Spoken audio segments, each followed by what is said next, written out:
Good day and welcome to Study Skills for Early Childhood Development Assistants and Teachers. Learning as an adult can be challenging, but it doesn't have to be overwhelming. Our team is here to provide you with practical tips to help you stay motivated and engaged throughout your learning journey. Taking charge of our own motivation is the first step to succeeding as lifelong learners. Motivation is a personal investment we have in reaching a goal, and it comes from how important our goal is, what we want, and how badly we want it. As adult learners, we choose to believe in our ability to succeed. When we are motivated, we work hard to learn effectively, and as a result, we perform well and we feel good about ourselves. This good feeling makes us want to work harder, and this cycle, motivation, results, feeling great, motivation, more results, goes onward and upward. The way we talk to ourselves can have a huge impact on our motivation and energy levels. Negative self-talk can sap our energy, while positive self-talk can help keep us motivated. Some simple but effective ways to promote self-talk that is positive is to notice when you're being negative and try to reframe your thoughts in a positive way. For example, I can't do this should be, I may struggle at first, but I can learn and improve. Use positive affirmations such as I'm capable, I'm strong, or I can do this. And remember to visualize success. Imagine yourself succeeding in achieving your goals. Always surround yourself with positivity. Celebrate your successes, focus on your accomplishments, and give yourself credit for your hard work. Hello. My name is Seema, and today I'm hosting the session that focuses on study skills. I have the absolute privilege of having Melissa and Thandeka in studio with me. Melissa and Thandeka are development professionals with experience in training, facilitation, and education. Melissa and Thandeka, thank you so much for joining us. Thandeka, I must say, I remember when I decided to start studying again as a young adult. I was very anxious and very stressed. I thought, how would I find the motivation to just get started? Mostly I was scared about whether I would be able to pass my course. So what advice would you have for our ECD audience to find the courage to start studying, to stay motivated? Thanks, Seema. Thanks for your question. I think what is really important is to find the why. Understand what you are going to do and why you want to do it. As someone who wants to go into a professional development space in terms of encouraging and improving your own professional trajectory, but also for the children, your learners in the classroom. You want to keep them growing, their minds inquisitive, and so is yourself. So you want to always make sure that you put yourself in a space of learning and reflection, and also getting to a place where you can achieve your goals. And I think that is quite important into understanding where you want to be in life to grow, because we all know that we have responsibilities, we want to further our homes, we want to travel, we want to get more worldly experiences. So it's quite necessary to get that goal set in mind, so that when you have achieved and gone through those different levels, you will know that you actually put yourself and your children in your classroom ahead. Absolutely. I think starting with the why is so important. You mentioned the word growth. What is a growth mindset? So a growth mindset, in my opinion, is that we can harness and improve on our beliefs and attitudes and skills about the learning area that we focus through. And that is through hard work and dedication. I think once we put that in our belief in terms of getting to a better place in terms of what we know and what we do, we will definitely achieve it. I think a lot of people feel that they can be sometimes stagnant about learning, that I don't know this and I can't figure this out because I'm a certain age. And we should never classify ourselves in that. We should always want to learn and to become better because we are exposed to so many opportunities. I think one analogy that I will say is that people sometimes look at us as cars, as if you're on a constant moving trajectory and you can't stop, fuel up, and improve yourself and become a faster engine. And you can with learning, because you learn so many different attributes, so many characteristics, so much professional development that you can use in your own space. And I think that is really what is important about understanding a growth mindset, is that it can evolve and change over time, and it can only add to your personal growth. That is a very powerful idea. And I think one of the most important things that helped me get over my fear, because we're also carrying a lot of messaging about you're good at this, but you're not so good at that. And you start to think that I have a fixed ability, but really with our brains, we don't have a fixed ability, because it's similar to a muscle. Growth mindset, it can grow. Melissa, any thoughts on that? Absolutely right. So I think many times the people we think of as successful adult learners are just people who have really good study skills, that they've practiced and they're able to study in a way that is very effective and efficient. And then people just call them, they have natural ability, but that might not be the case. Often it is, through this growth mindset, this idea that you don't have to immediately be good at something, that you can, through effort, through repetition, become good at something. When you have a fixed mindset, you tend to be quite critical of yourself. You see yourself in competition with others. You want to give up because, as soon as something is challenging. Whereas with the growth mindset, you see it, you're able to challenge yourself. You're able to see, okay, I'm not that good at this now, but I'm sure in time, through repetition, through practice, I'll be able to improve my skills. And in that way, we can take inspiration from the success of others. We don't see them as competition. We don't think of ourselves as less, but maybe someday I'll be able to be there where they are. So I think it's just attributing that success to actions rather than innate ability. Yes, you're right about the word inspiration from others. For our ECD audience, it must be amazing for them to draw that inspiration from the little ones, because they're just driven to learn through play, to do their daily activities, and growth is a natural thing for them. Perhaps it's later on in life that we start to internalize, you can't, or you're not going to be good at this. So they would probably be very, very good little teachers for our ECD teachers.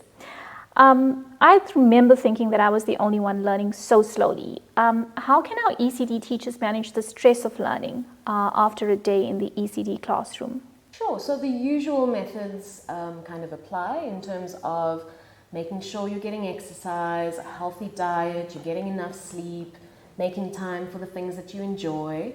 But one really important aspect is trying to create a support system. So having people who support you, whether that be your friends and family, or whether it's a peer group who have similar goals in terms of maybe studying, improving their professional development. This way you can get encouragement, when you're feeling a bit low, or if you don't feel like studying today. A study group or a support group keeps you accountable to your own goals, reminds you why you're doing this. So that's really important. And if you can't find people in your life to do that, there's also options of going online, for instance, with social media these days. We can find people who are maybe doing the same course as we are and support each other that way. So it's just really important to find those people who can give you that extra boost when you need it. Very, very true. I do recall peer support groups were built into the course when I was studying. And oftentimes it was a discussion about just venting, maybe about how frustrated we felt at that point in time, or asking somebody, so do you remember exactly what we're supposed to do in this assignment? But it was actually amazing support to get from your peers. Everybody felt like they were in it together. And you started to realize, hang on, I'm not smarter or not as smart as the next person. It's pretty much a journey that we're all on. Absolutely. What is the next step, Thandeka, on the adult learning journey? Thanks for that, Seema. I think what I see as the next step is definitely having a clear goal objective. You really want to set this early onset in place, because you really want to make sure you stay focused and determined. You don't want to find yourself being demotivated because you're not sure where you want to go. And this learning journey is forever. It's not something that you'll feel like you can disconnect from. Like my colleague was saying, Melissa, about peer support, encouragement. Those are the same tools that also encourage us to improve on ourselves. But what I want you to see in having this clear objective and goal is that you need to make sure you have smart indicators that you put in place so that you know how to simplify getting there or moving and improving on your journey, making sure that you stick to your time, making sure your goal is relevant in terms of the space you're in terms of learning or educating yourself about your classroom, making sure it's measurable as well. How much time are you spending on doing this? Is it taking up too much of your family time, giving you headaches, aches and pains? And how do you make sure that you can achieve this goal? I think those are the ways that you can harness and foster that learning journey as something that will always improve your professional journey. So you mentioned SMART goals, and many of us have seen the acronym SMART. It is, I think, really very smart actually, because it helps you to be very on point about what you want to achieve in your learning. So I decided I wanted to complete 2 online courses in 6 months.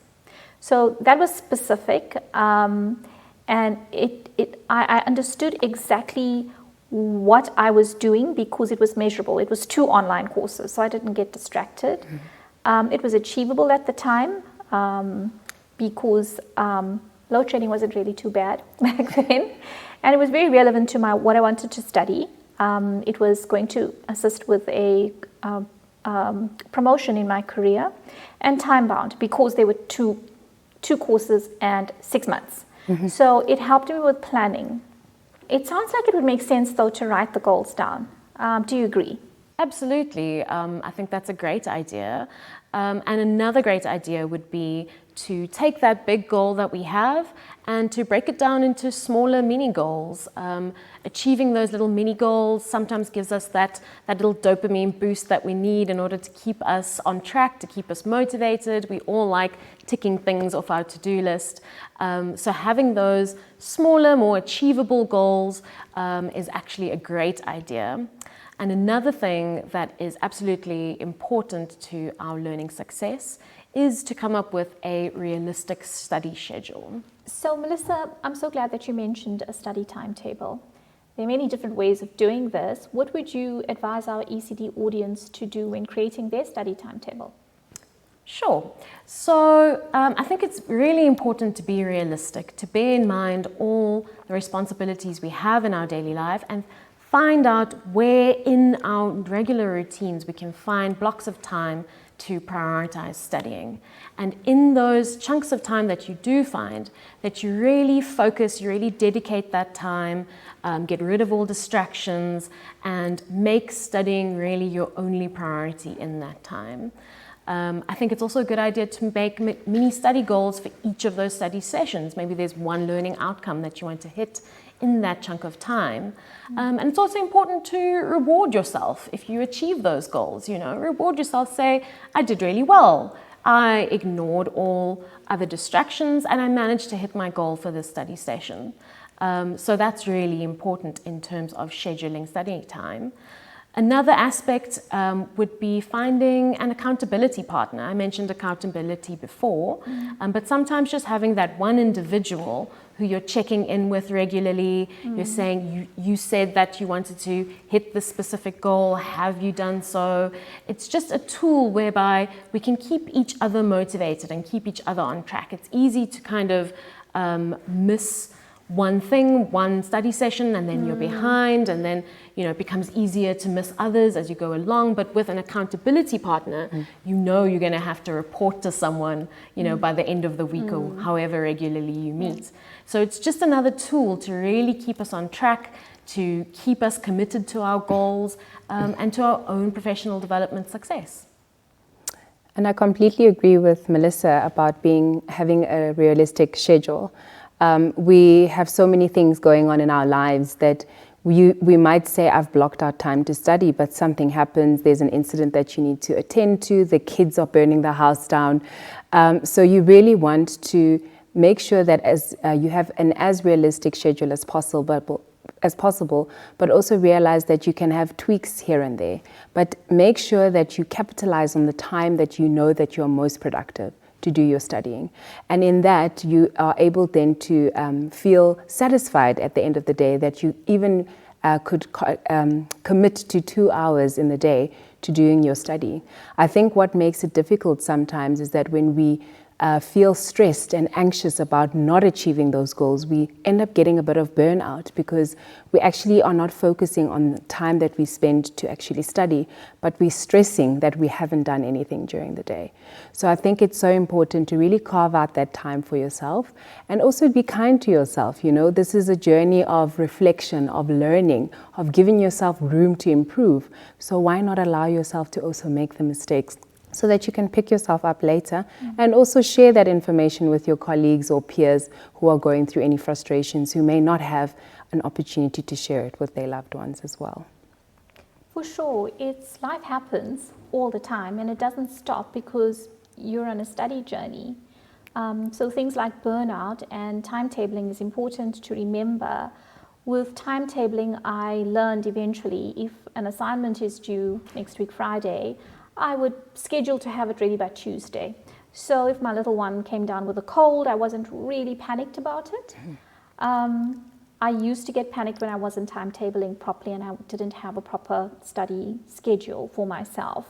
And then I was pushing through ridiculous deadlines, and that is when the burnout happened. Other things intervened. I remember literally a week before my exam was scheduled, there was a family wedding happening. So I had to adjust my timetable for that. After a good cry on the couch, I think I got through it and I passed the exam. But timetabling and avoiding burnout, self-care, having people cheer you on like accountability partners, talking to your family and sharing your timetable with them. This is when mom is studying. So we'll need some time for you to do something while I'm learning, and all of those things just then started to come together. But even that process took time. So yes, people are not going to flow seamlessly into becoming adult learners. It takes time to acquire the skills to actually become an adult learner once you decide to start studying. So Thandeka, I've often heard the phrase, it sounds very interesting to me. I would like to be a lifelong learner. I don't want to stop learning. It may be different things. I might be doing a course. I might be doing some on-the-job learning. But it sounds exciting to realize we are lifelong learners. Absolutely, Seema. I mean, if you had to look at a child in an ECD room, you see their fascination, their curious mind, the ability to try and figure things out is because they are also learning to explore on things that they are exposed to even in their classrooms. So I think even as adults, we should see learning as that. Being inquisitive, being curious, being wanting to find out what's going on, so that we can also adapt professionally and also individually. What I find so interesting having a daughter who's 5 is even the small things that she finds interesting is evaporation of water in a cup, just because it's exposed outside for too long. But that teaches her so much about photosynthesis, about the sun, about the air, and those are the things that we want to cultivate in lifelong learning as well. It's not just this textbook, this online course that you have to complete, but how is it cultivating me to be in an environment of learning, be it at work and also outside at work, in my home, in my social setting, and how I also pass on teaching to other people. An amazing, amazing philosophy and principle, especially for our ECD teachers and assistants to have, because they are with our little ones who arrive, I think, in the world excited and curious, as you say. They can literally watch an ant crawling across the floor with such attention for a half an hour. So it's wonderful for them to be in that environment and to maintain that. And Melissa, as you were saying, also when we do tick a learning goal off, to celebrate that. So that's a very happy note to end this segment on, celebration of learning, curiosity itself, and lifelong learning. We are now going to go to our next topic, which is effective study strategies for adult learners. And then we will be back to get some great advice around that from Melissa and Thandeka. Thank you, Melissa and Thandeka. We'll chat again now about effective strategy. There are a few ways to study that make us better at learning. Start with daily habits. These habits are little actions that we start doing, and together these actions add up to give us the result we want. For example, if you decide you need 2 hours to study per day, you may decide to watch a half an hour less television. You may decide to wake up a half an hour earlier. Or you may decide to spend a half an hour less on social media and cook extra meals on the weekend. Successful people are careful with their daily habits. To begin good study habits, start by making a negative habit difficult. For example, leave your phone in another room when you need to study so that it's not a distraction. Forming a new habit depends on you. The good news is that if you practice a new habit, it becomes an automatic behavior. How long it takes you to form a new habit depends on you, but on average, it's about 2 months. So let's begin good study habits now.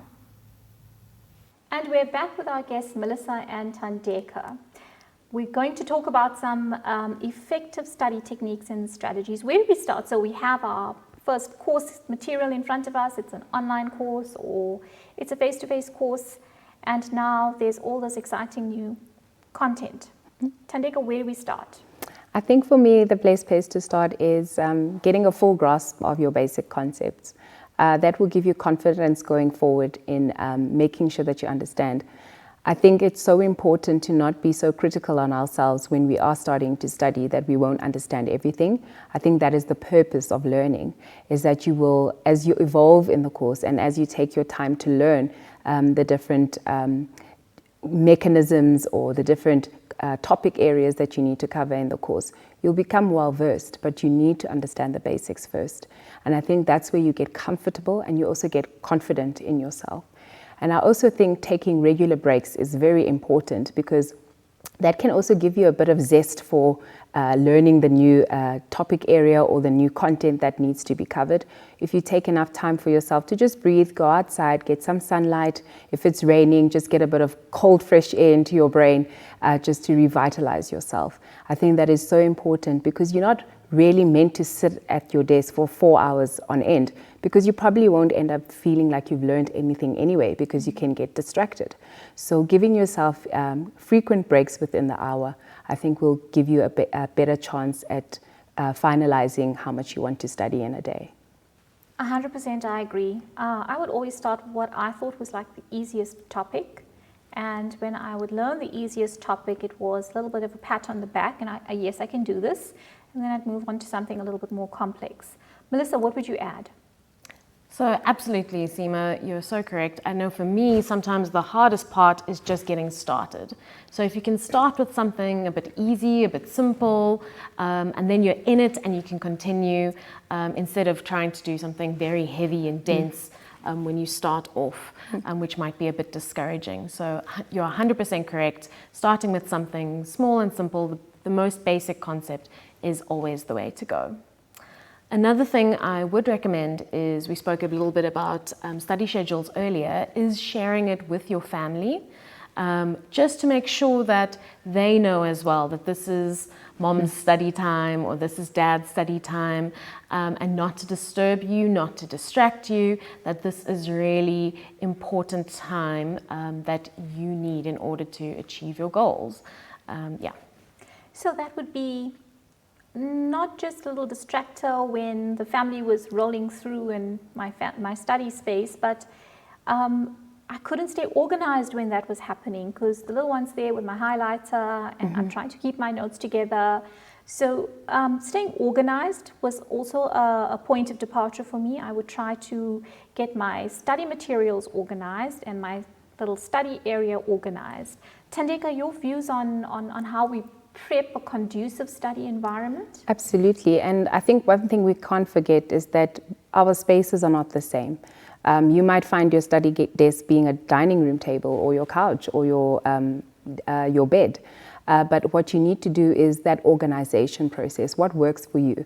Having your notes tidied up in the right place, your color-coded files, your highlighters, anything that makes you want to study and want to go to that study space is very, very important.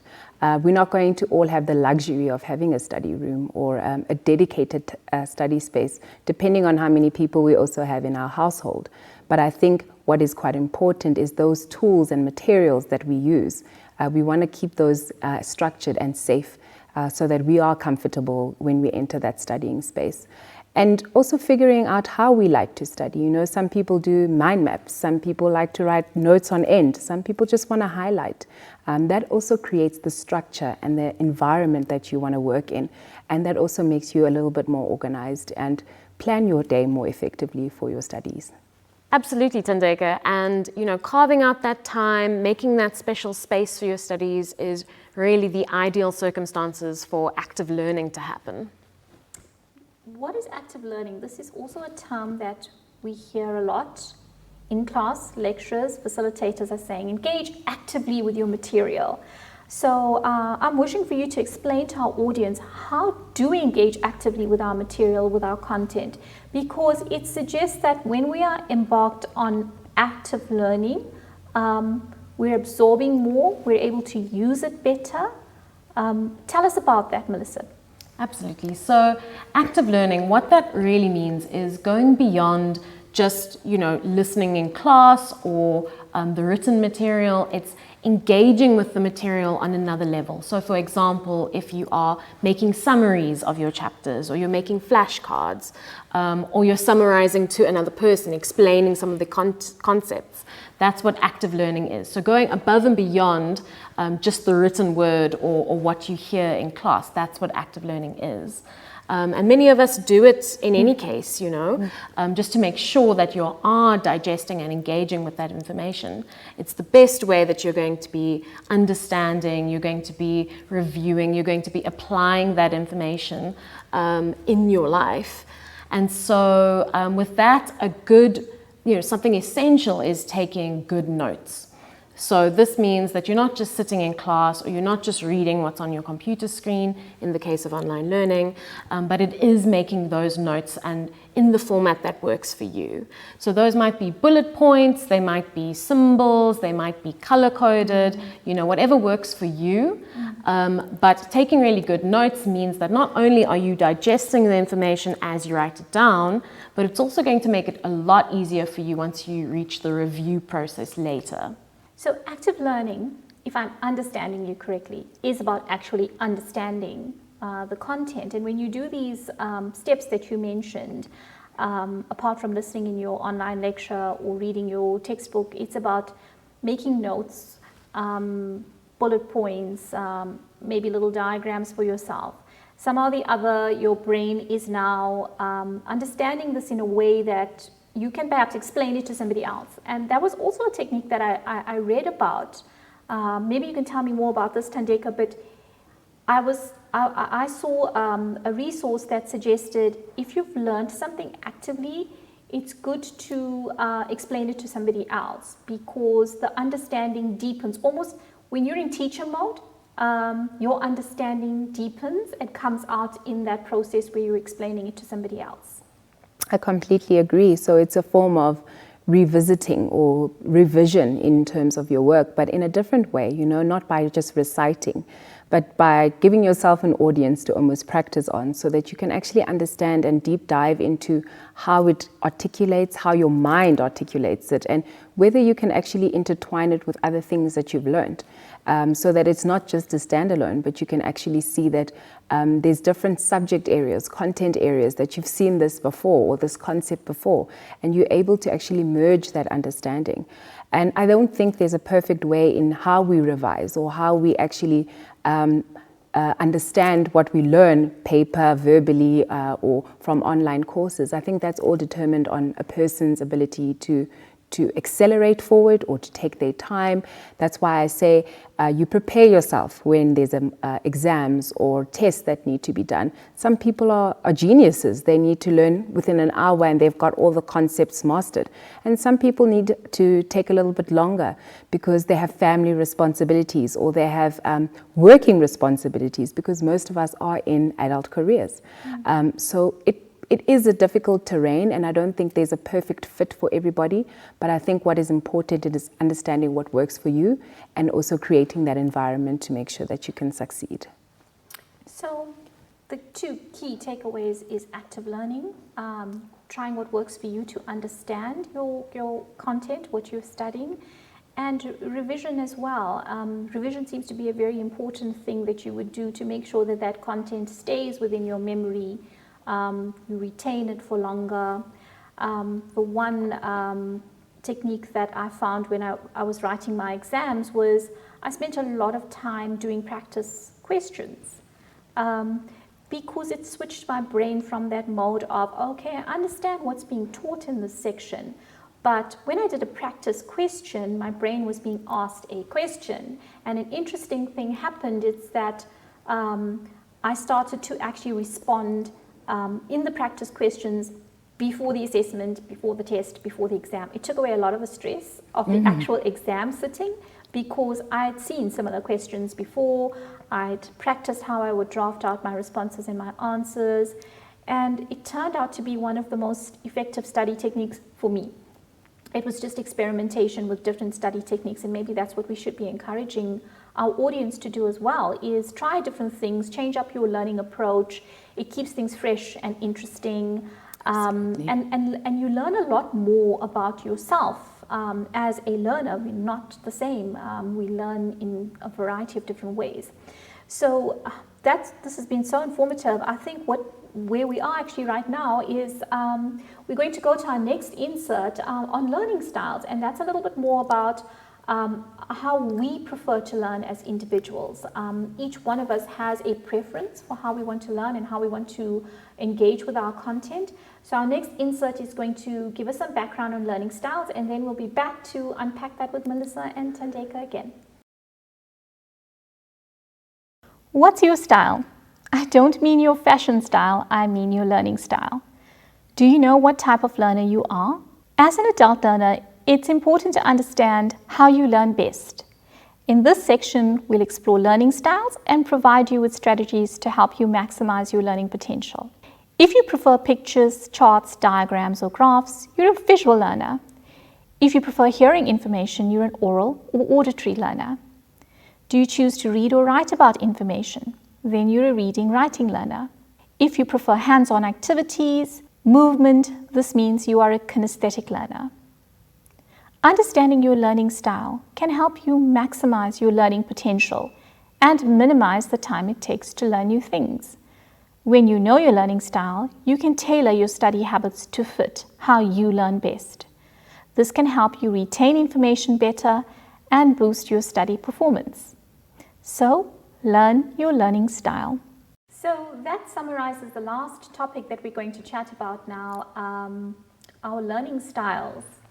I can imagine that just by listening to that insert, people will realize, oh, I think I have this learning style or that learning style. When I went to my classroom as an adult learner and I saw people seated and doing different things, one person was listening to the lecturer, another person was writing furiously, another person came with stickers and post-its and all the different colored pens. I could sort of sense, oh, so this person learns in this way and that person likes to listen and absorb, etc. So Thandeka, what are some important things we should understand about our learning styles? Exactly what you mentioned, that no two person or three people are the same when it comes to learning styles. But also no one person is one learning style dependent. I think I might be someone who enjoys mathematics and I can just listen to mathematics, but when it comes to geography or another topic area, I might require a lot of handwritten notes to make sure that I understand the concepts. So what I think people need to realize about learning styles is that they can be organic and different for every single person and for them as themselves an individual. Some people visualize as a learning style, so they might use both mind maps and flashcards to assist them with learning and improving on their knowledge of the content, to prepare them, whether it's an exam or just a test or an assignment or just to deliver content in the classroom. So I think that is one takeaway message that I have, is that we shouldn't restrict ourselves in learning styles, and as we grow we also learn new learning styles, and I think that's what helps us in our learning journey as well, to accommodate these differences that we learn. So we could have more than one learning style, each one of us. And Melissa, is it correct that learning styles do not have a link to how intelligent we are or how well we're going to pass? It's just a way we prefer to learn. Can you help us understand sort of the differences between the different types of learning styles? Sure, Seema. So, for instance, I tend towards a more visual learning style. So I enjoy watching videos when I learn. I enjoy other kind of visual educational materials like that. It is advised that visual learners try to learn in a quiet, well-lit area. If you have access to a whiteboard, I love whiteboarding, or even a chalkboard if that's what's available. For instance, I make myself posters. I get these massive flip chart pages and lots of colorful cookies. So, it's important to know in which way you respond to learning best.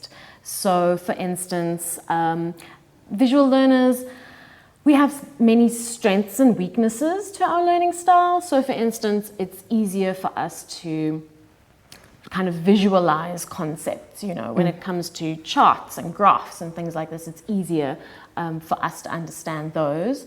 But we don't do terribly well in like a lecture type format where someone's just speaking for the entire time or just kind of written text based. So it's important then in that case to make your own visual learning material. So to translate that, maybe record the lecture and then listen to it again and translate it into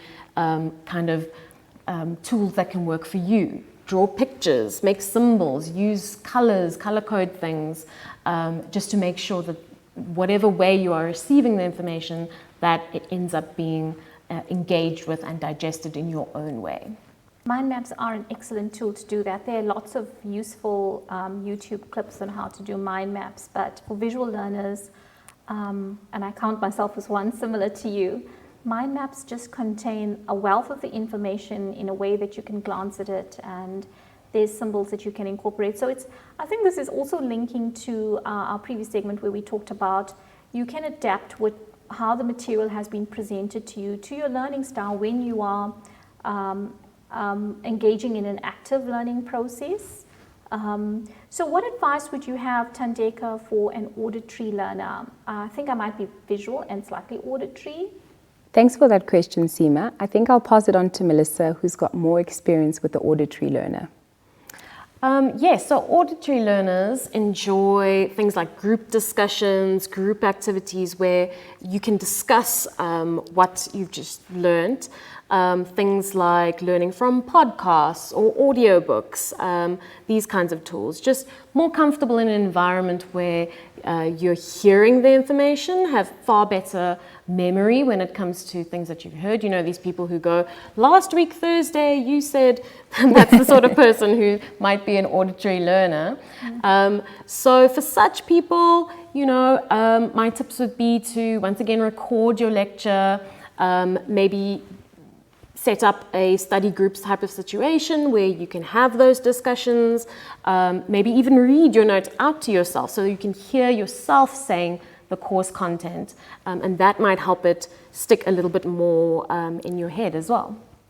Absolutely, Marissa is so correct about that. But there's also those kids who prefer not to even learn through hearing, would want to put on headphones and it could be complete silence.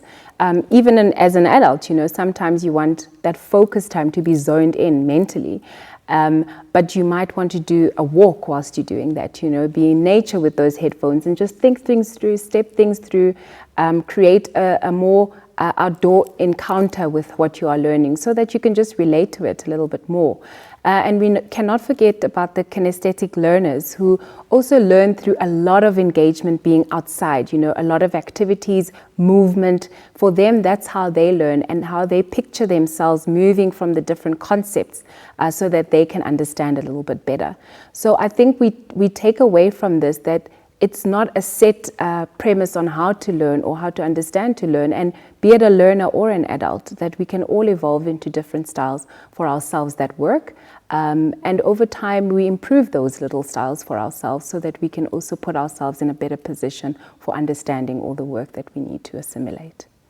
Definitely, definitely. I've seen that, and listening to you too has also just reinforced that in my mind. I know kinesthetic learners like doing things, so they're the learners who are happiest when there's an experiment and they're in a laboratory setting, or they get to use their hands to put a model together. I've also heard about reading and writing learners, and reading and writing learners are those learners who you'll see taking copious amounts of notes. But I'm very glad for our ECD audience today that the content that they're going to be learning is presented in a video format, because it's a bit of everything. They get to see, they get to hear the information. The information is presented visually as well. And for the reading and writing learners, there is a manual that's going to be available. Apart from that, because by its very nature, you know, the ECD assistant or teacher, everything is happening practically in the classroom. So for those ECD assistants and teachers who are kinesthetic learners, they're going to have an opportunity the very next day to go and do and try what they've learned. So again, I must thank you. We're so appreciative to have you here to share this with us, especially being in a particular space for our ECD teachers and assistants. They're going to benefit greatly from your study skills advice. We wish them all the best in their journey, and thank you. We will see you on the other side of the completion of your course, and all the best.